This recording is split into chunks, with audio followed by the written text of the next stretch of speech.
This is Tom Fox. I'd like to welcome you to the newest addition to the Compliance Podcast Network, the Compliance Tip of the Day. This is the podcast where we bring you daily insights and practical advice on navigating the ever-evolving landscape of compliance requirements.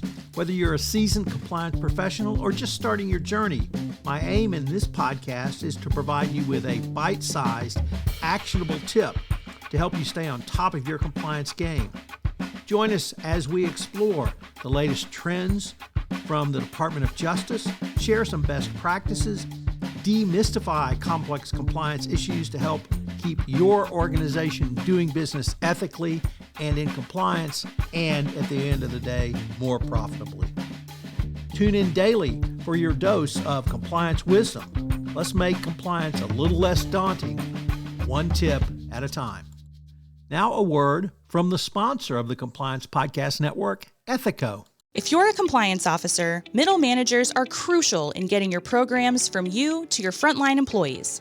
But how do we activate those managers and get them on our side?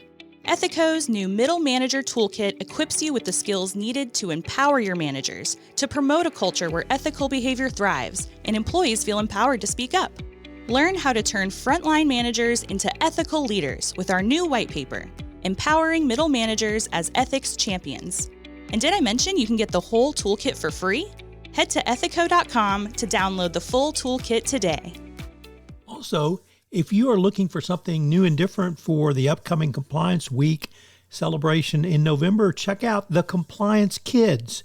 It's my 3-book children's series on compliance and compliance professionals for children. But they make great gifts and great training tools for your employees. You can check it out on Amazon.com. We've linked to it in the show notes. Today, for the tip of the day, I'd like you to consider the Compliance Training Governance Committee and why you should have one.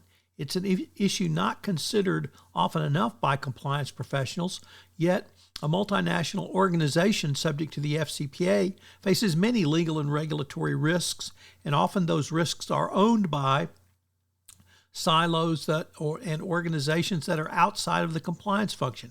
How can you organize, create, and put together a comprehensive compliance training program that covers your complete risk profile? Certainly after the pandemic, many organizations have faced a broader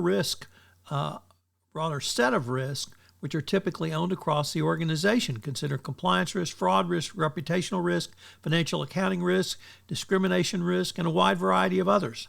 This is but a small sample of risks that may not be owned by the corporate compliance function. Your organization needs a truly risk-based program. This will help you meet the DOJ expectations and provide a training regime that covers all of your company's main risks. It also such an approach allows the risk-owning stakeholder to see how their risks stack up against the entire risk portfolio of your organization. It allows you to drive standards and consistency of your training courses across an organization. A compliance training governance committee will allow effective establishment of a multi-year, multi-discipline approach to your overall compliance training. One of the biggest benefits is it brings predictability to your compliance training program.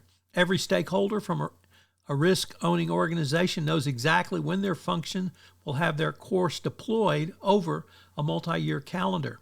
You can plan out your resources. You can do things like plan for Corporate Compliance Week in November, and you will have a much more robust training regime that is fully transparent and equally important, auditable, if the regulators ever come knocking at your door. As I said in the opening of this podcast, this month's sponsor of the entire Compliance Podcast Network is Ethico, and they've developed a toolkit for middle managers that will help middle managers in intaking information from employees and, equally importantly, understanding how to respond and how to get the information up to compliance for the decision makers. We've linked to this toolkit in our show notes, so check it out at ethico.com. This is Tom Fox again.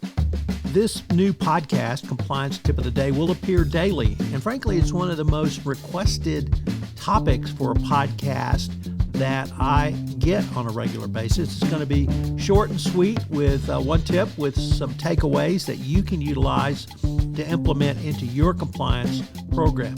If you've got a question that you would like a tip on, please submit them through our website, and we will use them in an upcoming episode. The compliance tip of the day is a production of the award-winning Compliance Podcast Network.